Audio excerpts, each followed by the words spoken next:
Good evening. I first want to thank each and every one of you for being here today.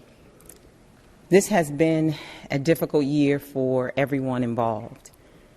In this tragic event, our city and two families' lives have been forever impacted. What we can agree upon as a whole is that Dallas today is different than it was yesterday, and definitely different than it was a year ago. We were so moved today by Botham's brother in his asking of Amber Guyger a hug. And we were equally moved when the Judge Kemp, gifted her with a Bible. That's the spirit in which I think we want to move forward, with a spirit of forgiveness, faith, and trust that the changes that need to be addressed in this city are addressed, and we make them together. There was sworn testimony that revealed things during this trial that gave me concern.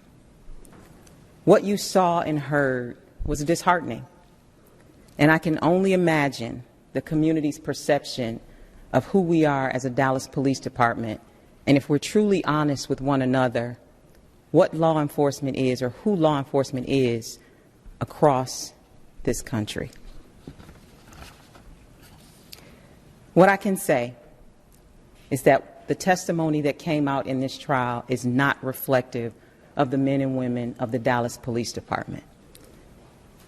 The men and women of the Dallas Police Department show up every day with integrity, professionalism, and dedication to protecting the residents of this community.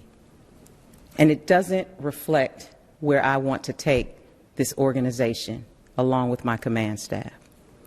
I stand before you today fully committed to making the changes that need to be made. I'm committed to leading a city that will have the trust of the community. I acknowledge that there are things that we need to change.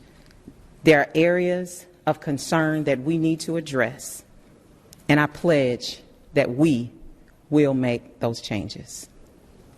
Changing the perception of law enforcement, it begins with us. We must double our efforts to continue to build trust. We must ensure that our partnerships are stronger than they ever have been before. I would like to thank those community groups who have worked alongside of us for the past years, before and during the trial. We cannot do this alone. We must come together. We must come together not only to heal, but to work hand in hand so that Dallas becomes the model of a safe city that the rest of the world can follow.